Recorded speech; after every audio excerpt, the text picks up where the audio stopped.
अपने लास्ट के कुछ वीडियोस में हमने डिस्कस किया था कि इंडिफरेंस कर्व क्या होता है, उसका स्लोप क्या होता है और कैसे एक कंज्यूमर को इंडिफरेंस करके डिफरेंट पॉइंट्स पर इक्वल सेटिस्फेक्शन मिलता है। अब हमें अल्टीमेटली पढ़ना क्या है, consumer equilibrium with the help of indifference curve. Indifference curve की हेल्प से हम क्या पढ़ना चाहते हैं, कंज्यूमर्स इक्विलिब्रियम। कंज्यूमर इक्विलिब्रियम के लिए एक तरफ तो हमें कंज्यूमर का सेटिस्फेक्शन चाहिए जो कि हमने इंडिफरेंस कर्व से देख लिया, दूसरी तरफ हमें चाहिए कंज्यूमर की इनकम, और कंज्यूमर की इनकम हम किससे देखेंगे, बजट लाइन से। आज के इस वीडियो में हम डिस्कस करने वाले हैं what is budget line and how it is formed, और कैसे इसको बनाया जाता है। मेरा नाम है तरुण और आप है मेरे चैनल क्रिएटिव इकोनॉमिक्स पर। आइए शुरू करते हैं आज के इस वीडियो को।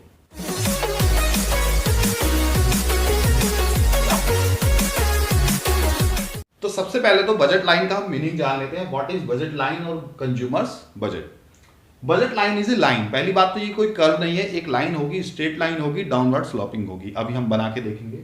Budget line is a line that shows different combinations of two goods. जो ये भी क्या दिखाती है, अलग अलग कॉम्बिनेशन दिखाती है दो कॉमोडिटीज के, एक्स एंड वाई कॉमोडिटीज के, that can be purchased by a consumer. वहां पे क्या था इंडिफरेंस कर्व में, that give the same level of satisfaction to a consumer. यहां पर क्या है, that can be purchased by a consumer with his given money income. क्या दिया हुआ होगा हमें क्वेश्चन में, money income M and prices of the commodities, और कॉमोडिटी के प्राइसेस दिए होंगे, एक्स का प्राइस भी दिया होगा हमें, वाई का प्राइस भी दिया होगा। यानी कि एक बजट लाइन ऐसी लाइन है जो वो सारे कॉम्बिनेशन दिखाती है जो एक कंज्यूमर अपनी दी हुई मनी इनकम से खरीद सकता है एक्स और वाई कॉमोडिटी के। इसके लिए हमें एक इक्वेशन बनानी पड़ती है। इक्वेशन से हम बजट लाइन फॉर्म करते हैं। इक्वेशन क्या होती है, P X price of X multiply by quantity of X Q X plus P Y price of Y multiply by quantity of Y Q Y is equal to M, money income of the consumer. P X का मतलब है price of X commodity, P Y का मतलब है price of Y commodity, Q X का मतलब है quantity of X commodity, Q Y का मतलब है क्वांटिटी ऑफ वाई कॉमोडिटी, और एम का मतलब है money income of the consumer.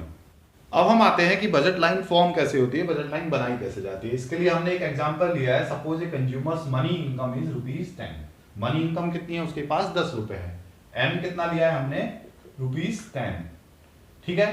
Price of x 2 रुपए है, मतलब एक यूनिट खरीदनी है अगर उसको एक्स की तो उसे 2 रुपए देने पड़ेंगे। वाई की यूनिट एक खरीदनी है, प्राइस ऑफ वाई है ₹1 यूनिट, तो 1 रुपया देना पड़ेगा। अब हम फर्स्ट कॉम्बिनेशन लेके चलते हैं ए।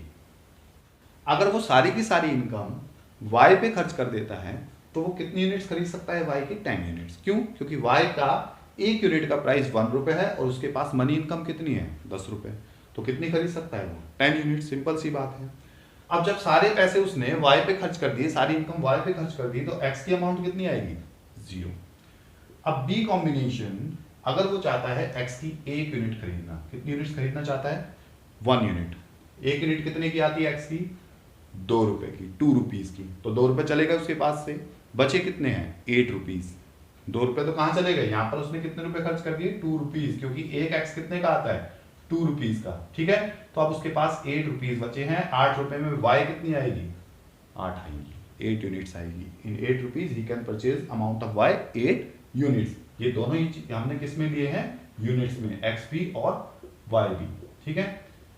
अब अगर सी कॉम्बिनेशन वो 2x खरीदना चाहता है, कितनी खरीदना चाहता है, x की 2 यूनिट्स, तो दो यूनिट्स खरीदने के लिए उसे कितने रुपए खर्चने पड़ेंगे, एक का प्राइस 2 रुपए है तो 4 रुपए खर्च दिए उसने। अब उसके पास कितने रुपए बचे हैं, 6 रुपीज। कितने बचे हैं, 6 रुपीज। 6 रुपीज में y कितनी आएगी, 6 आ जाएगी, क्योंकि एक का प्राइस 1 रुपी है y का। ठीक है। उसके बाद डी कॉम्बिनेशन, अगर वो 3 यूनिट्स खरीदता है किसकी, x की, तो उसने कितने रुपए खर्च कर दिए, 6 रुपए, क्योंकि 3 इंटू 2 कितने चले गए, 6। कितने चले गए उसके पास से, 6 रुपीज। बचे कितने, 4। 4 रुपए में y कितना आएगा, 4 यूनिट्स, क्योंकि एक यूनिट कितने की है, 1 रुपए की y की। ठीक है। फिर आते हैं ई कॉम्बिनेशन। अगर उसने 4 यूनिट्स खरीद ली x की, कितनी खरीद ली, 4, तो उसके पास से 8 रुपए चले गए, क्योंकि 4 इंटू 2 कितने की आएगी, 8 रुपए की। ठीक है। और बचे कितने उसके पास, 2 रुपए, तो y कितनी खरीद सकता है, अब 2, क्योंकि y 1 रुपए की 1 आ रही है, 1 रुपए की 1। और लास्ट कॉम्बिनेशन एफ कॉम्बिनेशन, अगर वो सारे 5 यूनिट खरीद ले x की, तो 10 रुपए खर्च दिए, अब y की कितनी खरीदेगा, 0, क्योंकि उसके पास कुछ बचा ही नहीं। 5 x खरीदने के लिए उसे 10 रुपीज खर्चने पड़ेंगे, और अब उसके पास वाई पर खर्चने के लिए कोई भी मनी नहीं बची है। These are the different combination जो कि वो 10 रुपए में एक्स और वाई के खरीद सकता है। अगर वो सारी इनकम वाई पे खर्च करेगा तो 10 यूनिट्स खरीद सकता है वाई की। अगर वो सारी इनकम एक्स पे खर्च करेगा तो एक्स की मैक्सिमम 5 यूनिट्स खरीद सकता है। ठीक है, अब इन सारे कॉम्बिनेशन को हम ग्राफ पे देखते हैं। फर्स्ट कॉम्बिनेशन क्या है, 0x 10y, 0x 10y a combination. दूसरा कॉम्बिनेशन है 1x 8y, 1x 8y B combination. फिर है 2 and 6, 2x 6y C combination. 3x 3x and 4y this is D combination. फिर 4 and 2 and 5, अगर 5 का मतलब है सारी की सारी इनकम उसने x पे खर्च दी तो 5 खरीद सकता है, और y की कितनी हो गई 0। इस पूरे हमने सारी को मिला दिया इन सारे पॉइंट्स को, तो हमारे पास जो लाइन आई है this line is called budget line. इस लाइन को हम क्या कहेंगे, बजट लाइन कहेंगे। AF इज बजट लाइन, ए से लेकर एफ है जो वो कंज्यूमर का बजट है या बजट लाइन है। इससे बाहर कंज्यूमर नहीं जा सकता, इसके अंदर अंदर या इसके ऊपर रह सकता है। मतलब वो 10 रुपए के अंदर अगर दोनों कॉमोडिटीज का प्राइस इस तरीके से हमें दिया हुआ है और उसके पास 10 रुपीज मनी इनकम है, तो ये सारे कॉम्बिनेशंस वो खरीद सकता है अपनी एंटायर इनकम स्पेंड करके। ठीक है, this is called budget line. अब इस बजट लाइन को हम क्या करते हैं, बजट इक्वेशन से सॉल्व करते हैं कि बजट इक्वेशन हमने अभी पढ़ी थी। बजट इक्वेशन का क्या रोल है इस बजट लाइन में, तो बजट इक्वेशन है px into Q X plus P Y into Q Y is equal to N.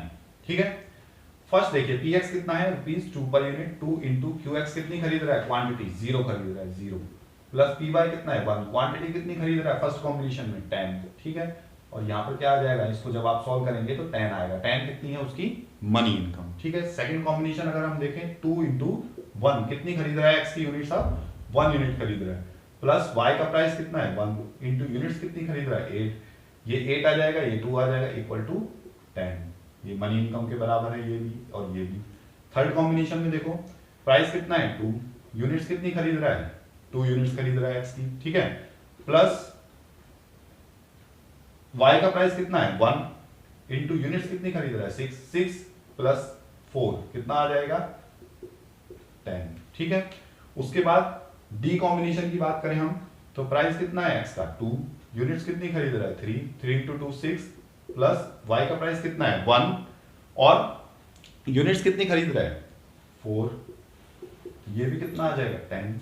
उसके बाद ई कॉम्बिनेशन प्राइस कितना है 2 इंटू क्वांटिटी कितनी खरीद रहा है 4 प्लस y का प्राइस कितना है 1 इंटू क्वांटिटी कितनी खरीद रहा है 2, ये आ जाएगा 8 प्लस 2 इज इक्वल टू 10। यानी कि हमेशा वो जो भी कॉम्बिनेशन खरीदेगा वो उसकी मनी इनकम के बराबर आएगा, 10 के बराबर। मनी इनकम कितनी है उसकी 10 है। ठीक है, उसके बाद लास्ट कॉम्बिनेशन प्राइस कितना है 2, यूनिट्स कितनी खरीद रहा है 5, 10 रुपए तो यही हो गए। अब प्राइस y का कितना है 1, यूनिट्स कितनी खरीद रहा है 0, 10 प्लस 0 इज इक्वल टू 10। इससे क्या प्रूफ हो गया कि सारे ही कॉम्बिनेशन पे, बजट लाइन पे जितने भी कॉम्बिनेशन होते हैं, कंज्यूमर उन पर अपनी एंटायर इनकम स्पेंड कर रहा होता है। 10 रुपीज वो अपने स्पेंड कर रहा है जो हमने उसकी मनी इनकम ली है। मनी इनकम कितनी ली हमने ₹10, एक्स का प्राइस कितना है ₹2, वाई का प्राइस कितना है ₹1।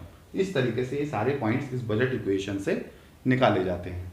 आपको ये सारी चीजें नहीं करनी है, आपको केवल क्या करना है, जब आपसे पूछा जाए बजट लाइन बनाइए तो आपको वो जो लास्ट ये टेबल बनानी है और बजट लाइन इस तरीके से फॉर्म करनी है। इसको आप नाम दे दोगे AB। ठीक है, मैक्सिमम कितना खरीद रहा है गुड एक्स का, वो गुड एक्स का मैक्सिमम 5 खरीदता है, वाई का मैक्सिमम 10 खरीदता है। This is called budget line. इसे हम क्या कहेंगे, बजट लाइन कहेंगे। ठीक है, तो आज के लिए इतना ही। वीडियो अगर अच्छा लगा है तो लाइक का बटन जरूर प्रेस कर दीजिए। चैनल को अभी तक सब्सक्राइब नहीं किया है तो जल्दी से जल्दी सब्सक्राइब कीजिए जिससे लेटेस्ट इंफॉर्मेशन आपको मिल सके। Thanks for watching creative economics.